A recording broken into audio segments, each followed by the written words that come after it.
Vous informer, c'est notre devoir. Mesdames, Messieurs, bienvenue à ce journal. Le chef de l'État congolais a, dans son discours sur l'état de la nation, abordé plusieurs points dans différents secteurs de la vie nationale. Joseph Kabila Kabange a mentionné ainsi la sécurité nationale comme une priorité de son action.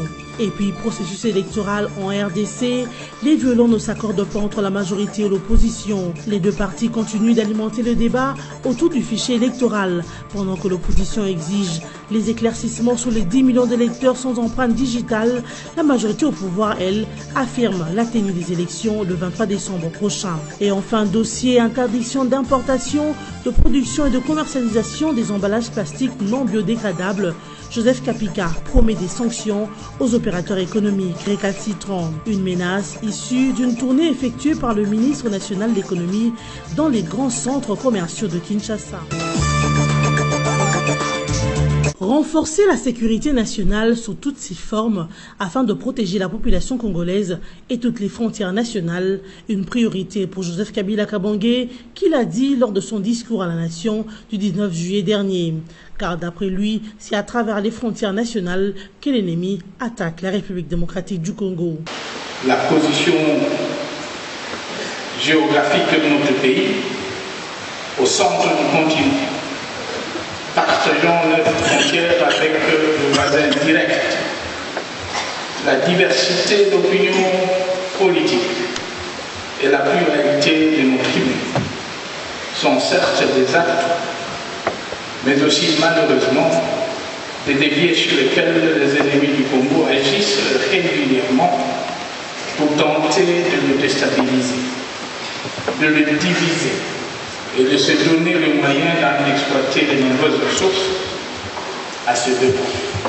Pour pallier à cette situation, le chef de l'État estime qu'il faudrait continuer à former et à équiper l'armée et la police. Face à cette réalité, il paraît indiqué de continuer à privilégier une politique étrangère de bon voisinage, assurant ainsi notre part de responsabilité au plan de la stabilité régionale. De même, le Congo devra rester un pays ouvert, mais entretenant des relations décomplexées avec tous les autres pays du monde.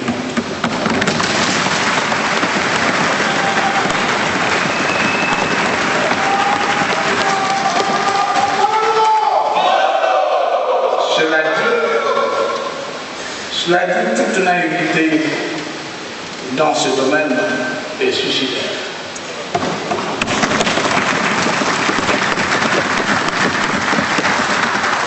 Voilà pourquoi il faudra poursuivre résolument la formation et l'équipement d'une armée moderne et disciplinée. Il en est de même de forces de police et de sécurité. Entre la majorité et l'opposition en RDC, les violents ne semblent pas s'accorder pour un processus électoral apaisé dans le vaste pays au cœur de l'Afrique. 2 jours après le début officiel du dépôt des candidatures pour la présidentielle du 23 décembre, la classe politique congolaise continue les sempiternels débats autour de l'audit du fichier électoral. Au cours d'un échange organisé mercredi 25 juillet à l'initiative de National Institute Democratic, NDA, rencontre à laquelle ont pris part la majorité au pouvoir, l'opposition et la société civile congolaise, le consensus était loin d'être trouvé. Du côté de l'opposition, l'on a fait remarquer qu'il n'y aura pas d'élection apaisée tant que les recommandations de l'Organisation internationale de la francophonie OIF sur l'audit du fichier électoral ne sont pas observées. La centrale des élections en RDC doit apporter toute la lumière sur les 10 millions d'électeurs sans empreinte digitale ou carrément les élaguer, a soutenu Martin Fayulu de la dynamique de l'opposition. Le fichier est perfectible selon l'OIF et pour le rendre fiable, l'OIF a fait certaines recommandations et c'est ce que nous demandons, a-t-il encore souligné. Du côté de la majorité, l'on continue à réaffirmer la tenue des élections à la date prévue par l'actuel fichier électoral. À en croire Gilbert Mouika, coordonnateur de la centrale électorale de l'AMP, ces gens dont les empreintes digitales sont illisibles sont des citoyens congolais. Au niveau de l'AMP, nous avons proposé qu'on revienne au cas par cas. Car ces gens, s'ils n'ont pas de doigts, ils ont des visages, a-t-il enfoncé. L'exclusion de Joseph Kokonyangi de l'Alliance de forces démocratiques du Congo AFDC, le concerné prend acte et exige une caution à son autorité morale, Bahati Lukwebo. Dans une lettre écrite par Joseph Kokonyangi qui date du 23 juillet dernier, le ministre de l'Urbanisme et Habitat a constaté son exclusion de l'AFDC. Ce, suite à la non-réaction à sa lettre du 25 juin, répliquant à celle de son autorité morale, Bahati Lukwebo, relative à son auto-exclusion. Par ailleurs, Joseph Kokonyangi réclame des dommages et intérêts de l'ordre de 6 millions de dollars américains. Car, explique-t-il, il a consenti tant d'efforts et sacrifices pour l'implantation de l'AFDC à travers la République démocratique du Congo en général et la province du Maniema en particulier. Il sied de rappeler que l'auto-exclusion de Joseph Kokonyangi, 8 années né de son parti AFDC, a été constatée par l'autorité morale de ce parti, Bahati Lukwebo. Ce dernier reprochait le ministre de l'Urbanisme et Habitat de sa non-participation aux assises du parti. Le ministre de l'économie nationale, Joseph Kapika, promet des sanctions à l'endroit des opérateurs économiques qui n'appliquent pas des mesures interdisant l'importation, la production et la commercialisation des emballages en plastique non biodégradables. Cette menace a été brandie après les constats faits par le ministre de l'économie nationale à l'issue d'une tournée effectuée dans les grands centres commerciaux de Kinshasa pour s'inquérir de l'état de l'application de cette mesure. Dans sa ronde, Joseph Kapika a constaté qu'aucun opérateur n'a respecté les décrets du 30 juin 2017 signé par le Premier ministre Bruno Tshibala interdisant aux usines de fabriquer les emballages en plastique pour des raisons de protection de l'environnement et de l'écosystème. Il a, une fois de plus, appelé les opérateurs économiques au respect de la loi et a promis d'effectuer d'autres descentes dans la ville de Kinshasa et dans les provinces. L'objectif est de rendre compte à l'exécutif national, a-t-il ajouté, avant de conclure que des sanctions sont prévues à l'endroit des opérateurs désobéissants et récalcitrants. La coordination urbaine de la société civile de Butembo s'est opposée le mercredi 26 juillet 2018 au projet d'exploitation du pétrole dans les parcs nationaux de Virunga. C'est là, au cours d'une rencontre qu'a autour d'une même table les différents acteurs intervenants dans les secteurs d'environnement dans la province du Nord Kivu. Durant les échanges, les participants ont réalisé que les projets d'exploitation du pétrole dans ces parcs a plus d'effets néfastes que bénéfiques, non seulement pour la République démocratique du Congo, mais aussi pour le monde entier. C'est ainsi qu'une pétition a été lancée pour la protection du parc national de Virunga. Selon les vice-présidents de la société civile de Butembo, l'idée d'exploiter les pétroles dans ces parcs nationaux de Virunga est une manière évidente de nuire à l'avenir de la génération présente et future, car cette exploitation provoquera la disparition de la biodiversité dont regorgent ces parcs.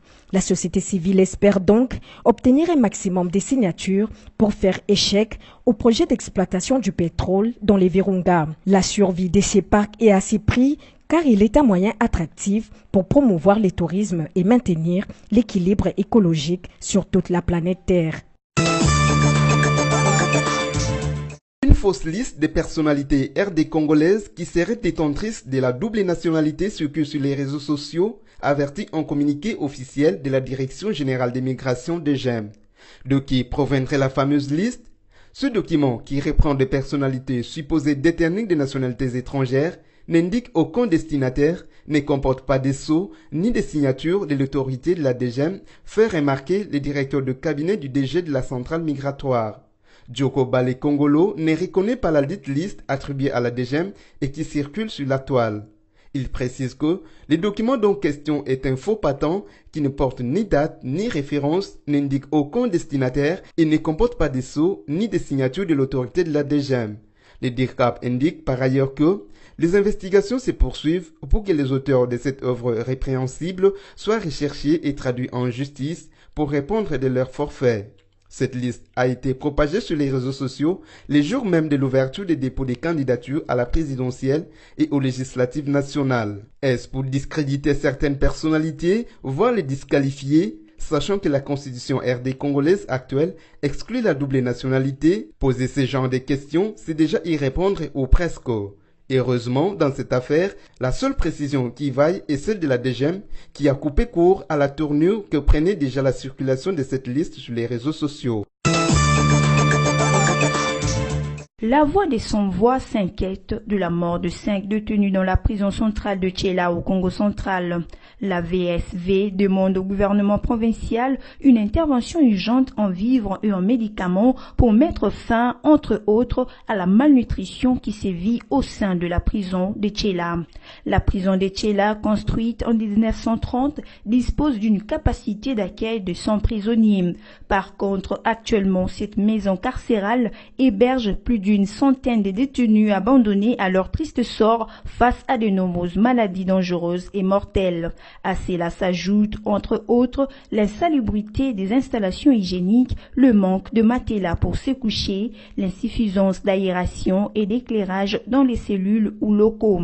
En vue de se conformer aux conditions des Nations Unies en matière de détention, la VSV demande au gouvernement du Congo central d'humaniser les conditions de détention en tenant compte des conditions carcérales déplorées et de garantir également des soins médicaux adéquats aux prisonniers malades. En outre, l'ONG La Voix des sans-voix exhorte les autorités du gouvernement central de la RDC à intervenir le plus vite possible à la prison de Tchéla pour mettre fin à la malnutrition et à la carence des soins médicaux.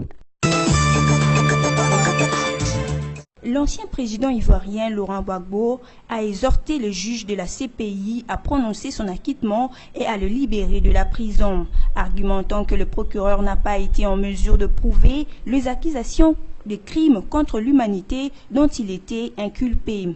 Dans une requête envoyée depuis le lundi 23 juillet 2018 à la Cour pénale internationale, les avocats de la défense ont estimé que l'ancien président ivoirien devrait être acquitté de toutes les charges retenues contre lui. Pour rappel, Laurent Gbagbo a été appréhendé à la CPI suite aux violences post-électorales qui ont déchiré la Côte d'Ivoire en fin 2010. Ces violences créées par les affrontements entre pro-Gbagbo et pro-Alassane Ouattara ont fait plus de 3000 morts en 5 mois avant l'arrestation en avril 2011 de Laurent Gbagbo. Si vous nous avez pris en cours, voici le rappel des principaux titres.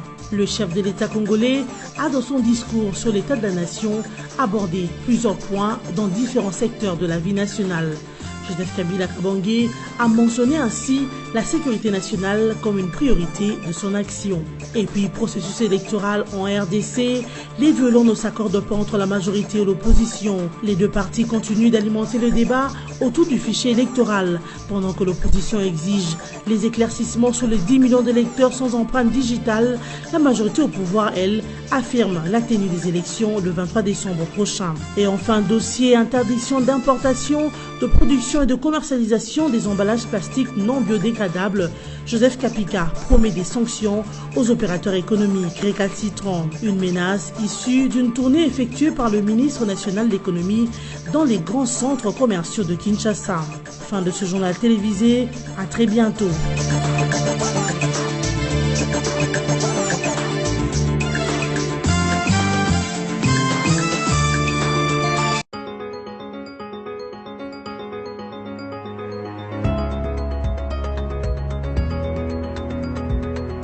Mesdames, Messieurs, bienvenue à la lecture de la revue de presse en ligne de ce jeudi 26 juillet 2018. Ouvrons cette revue de presse avec Forum des As qui titre « À propos de la liste qui fait le buzz sur les réseaux sociaux depuis hier, il s'agit d'infos, s'insurge la DGM. Sur Internet, on trouve des tout, les meilleurs mais aussi le pire. N'importe qui peut publier n'importe quoi. À preuve, une liste de près d'une centaine de personnalités RD congolaises qui détiendraient une double nationalité a fait le buzz hier mercredi 25 juillet sur les réseaux sociaux. Dans un communiqué officiel signé le jour même, le cabinet du directeur général de la DGM fixe l'opinion. Son directeur Djoko Bale Kongolo ne reconnaît pas la dite liste attribuée à la DGM et qui circule sur la toile. La Direction générale des migrations porte à la connaissance de l'opinion qu'elle n'a jamais établi une pareille liste, demande le DIRCAP Djoko Bale Kongolo. Il précise que le document dont question est un faux patent qui ne porte ni date ni référence et n'indique aucun destinataire et ne comporte pas de sceau ni signature de l'autorité de la DGM. Le DIRCAP indique par ailleurs que les investigations se poursuivent pour que les auteurs de cette œuvre répréhensible soient recherchés et traduits en justice. Poursuivons cette revue de presse avec l'ACP qui écrit arrivée à Kinshasa de la ministre rwandaise des Affaires étrangères et du directeur général de l'OMS. La ministre rwandaise des Affaires étrangères, Coopération et de la Communauté de l'Afrique de l'Est, Marie-Louise Mushigwabo, est arrivée mercredi à Kinshasa pour une mission officielle. Rien n'a filtré sur l'objet et les programmes de la visite de la chef de la diplomatie rwandaise en RDC. Toutefois, d'aucuns pensent que cette visite serait liée à la recherche d'un appui de la RDC à la candidature de Mme Mushigwabo au secrétariat général de l'Organisation internationale de la francophonie, OIF. À ce sujet, les soutiens de la RDC, premier pays francophone du monde en termes du nombre de locuteurs de la langue française, à la candidature rwandaise serait un atout pour la réussite de Marie-Louise Mushigwabo. Par ailleurs, le directeur général de l'Organisation mondiale de la santé, Dr Tedros Adhanom, a atterri mardi à l'aéroport international d'Njili en provenance de Genève en Suisse. Ce, en prévision de la déclaration de la fin de l'épidémie de la maladie à virus Ebola ayant sévi dans la province de l'Équateur au nord de la RDC. La dernière visite du Dr Tedros Adhanom en RDC remonte au mois de mai 2018 où il s'était rendu dans la province victime de cette épidémie. Il avait à cette occasion encouragé les efforts du gouvernement et des partenaires dans la riposte de cette contagion. Bouclons cette revue de presse avec le site de la radio Okapi qui écrit « RDC, l'idée d'une candidature de Mosengo risque de distraire la population sur ses revendications ». Le comité LAC de coordination estime que la pétition initiée en vue d'obtenir la candidature du cardinal Laurent Mosengo à la présidentielle du 23 décembre 2018 risque de distraire la population sur les revendications importantes, notamment le respect de l'accord du 31 décembre et la tenue des bonnes élections à RDC. Nous percevons cette action comme une façon de nous amener à la distraction pour nous débrancher des réels problèmes qui se posent au pays comme les élections.